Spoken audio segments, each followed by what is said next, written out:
Hey, what's going on, everyone? My name is Matt Jarbo. This is Stranger Days. And Google is like in a very kind of precarious position. For the longest time, their slogan was "Do no evil," and then they removed it, and they started doing some shit that came across as sketch. It's just pretty sketch, and not a lot of people liked it, especially Congress. So Congress basically following in the footsteps of grabbing Mark Zuckerberg and ripping him out of Silicon Valley or his mansion compound in Hawaii and dropping him down in the hot seat in front of Congress. They did the same thing to the Google CEO, and it's interesting because the whole probe played out in a way that kind of explains where Google's at and why people in Congress don't always know what's going on, and maybe why we do need to get some more tech savvy individuals into Congress, because that is, I think, one of the things that could be really good at trying to bring about the Internet Bill of Rights that so many people like myself have been asking for. But first things first, if you guys want to support the channel, one of the best ways to do that right now is through subscribestar.com/mundane Matt. With Patreon clamping down on free speech, a lot of people are migrating away, and it makes absolute sense. So I'm over here now. If you want to come over to subscribestar.com/mundane Matt, that'd be fantastic. Anyway, let's take a look here at the story. So the Google CEO, Sundar Pichai, probed over YouTube's conspiracy problem. And there's a pretty decent conspiracy problem on YouTube in some respects, as well as the greater problems with Google as a whole. But I like that.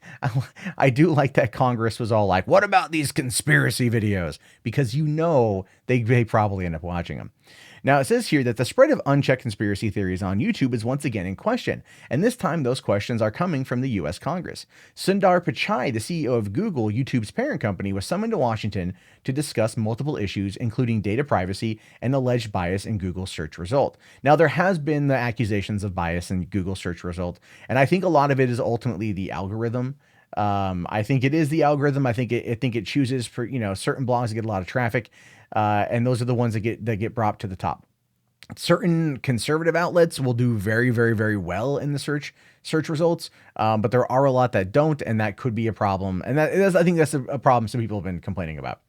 Now, like other tech giants, Google is grappling with the challenges of keeping users' data safe and keeping information on its platforms accurate.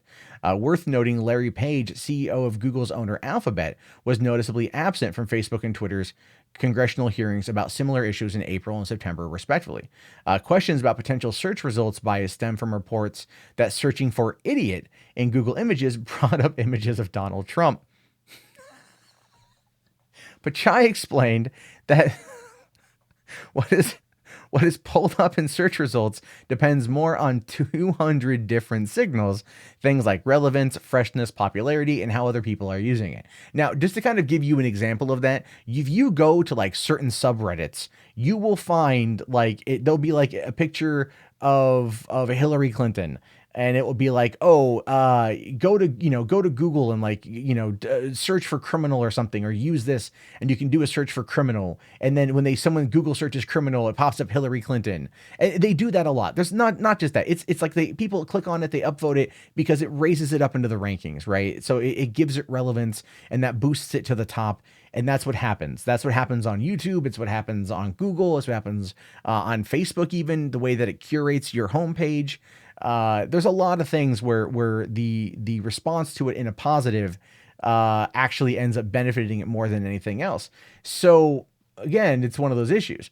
Now, according to the testimony here, Democrat Representative Jemmy Raskin brought up YouTube, mentioning a recent Washington Post report alleging that YouTube is still allowing racists, anti-Semites, and proponents of other extremist views to use the platform as an online library for spreading their ideas, despite multiple attempts on YouTube's part to curb conspiracy content and curb content with misinformation.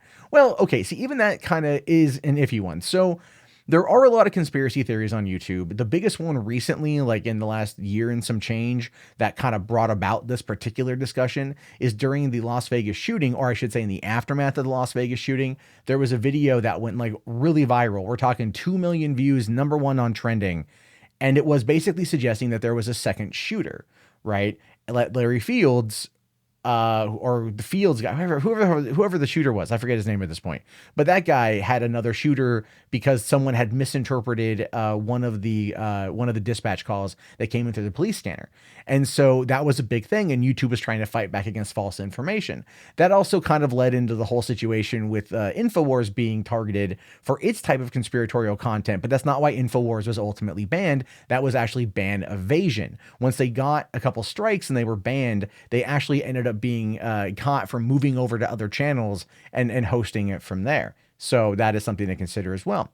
But there are a lot of people out there that do have content that YouTube would deem to be bad, and YouTube has been getting rid of that. For some reason, yesterday, Mumkey Jones, a commentator, I guess you could call him an entertainer, comedian, whatever, here on YouTube, had both of his channels shut down. One of them had over 300,000 subscribers. Another one had, I think, around 74,000 subs. And both of those went down with very little explanation. And YouTube came back and said, oh, it's because of hate speech. But like he says it wasn't there. I can't double check that. But they did. They took it down.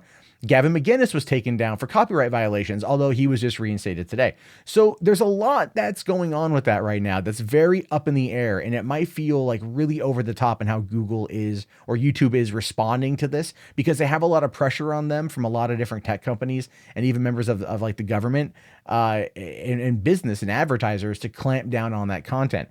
I would argue that over the course of the next year, YouTube is going to become a lot more sterilized, and whoever survives it in 2019, it's going to be a rough year, if you want my honest opinion.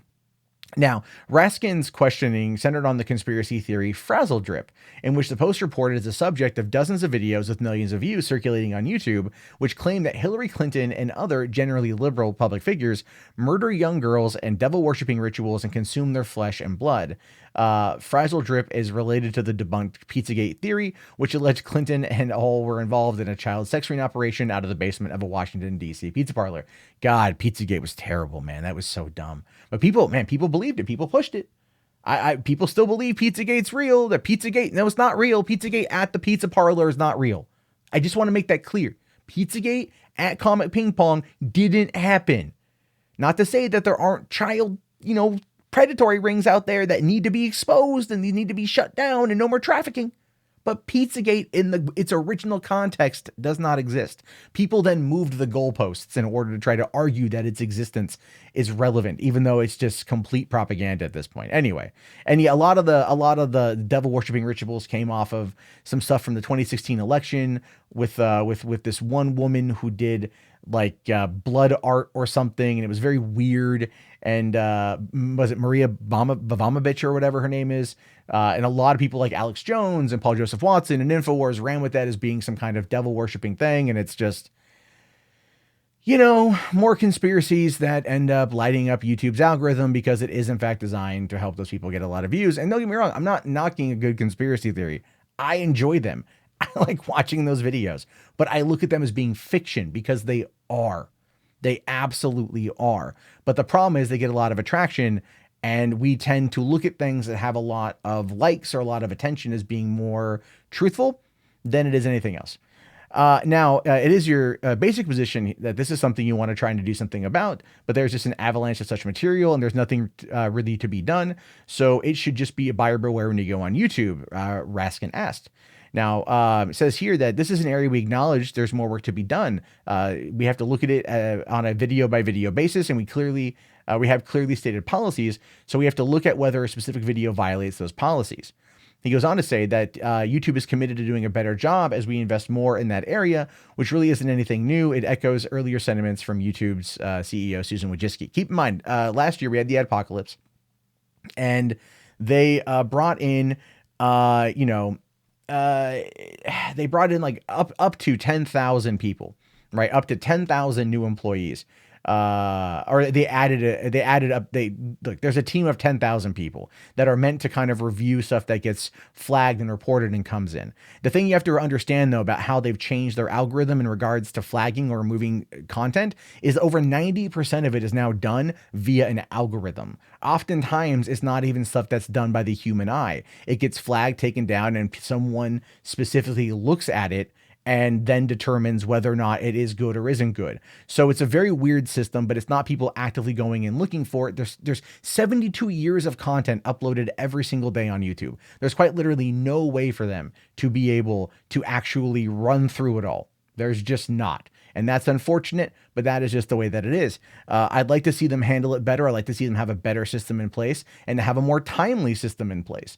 Too many people get false flagged by the system and by other people. That is true, and that should never happen. So as a result of that, I'd like to see better implications of this and implementations of this group of people. But until then, we are kind of at the will of YouTube, and that is not very good. So, you know, they understand that there's a problem. They also understand, I think, that they're kind of stuck between a rock and a hard place. They have to serve their corporate masters. This case would be Alphabet. You know, Google makes its money, not a lot through YouTube. YouTube equips, I think, is 6% of the amount of money that goes into Google as a whole is earned through YouTube.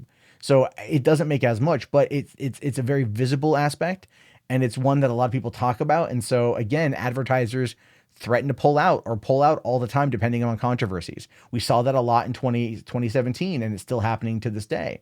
So as a result, they're always trying to scramble to make it work for everyone. So the people out there that create edgy content, people like Frazzledrip that like to put out content that is clearly not true, but is fun to watch, is going to have a harder time. That's not right or fair. I don't agree with it, but that is the world we live in. So at this point now, it's either adapt or die. And that is kind of where a lot of it is with YouTube. It's adapt or it's die. I hate to be the bearer of bad news. If you want truth and if you want reality here, that's the reality. There's a way to fix it, though. There is.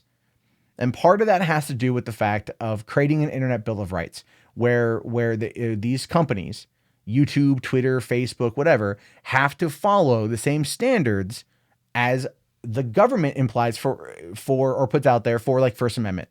They have to be held to those same standards. Now, Susan Wojcicki said that she doesn't want to doesn't want to enter into the risky territory of trying to editorialize users' content, right? They don't want to do that. They don't want to editorialize your content, but they will editorialize it from the aspect of monetization, right? Like, oh, you can say what you want, but you don't have to, you don't have the right to be paid for it. And since that's where a lot of people make their money, this is where the problems lie. So if you want to help on this one, you need to contact your representative. It's in the United States, contact your representative and tell them this is what you want. If you don't live in the United States, I don't know what to tell you. Maybe contact like your local communications department and then talk to them about it. That's, at this point, it's going to be the will of the people in order to kind of keep this shit on track. But I leave it to you. What are you guys' thoughts on this one? If you made it this far in the video, type Google so I know.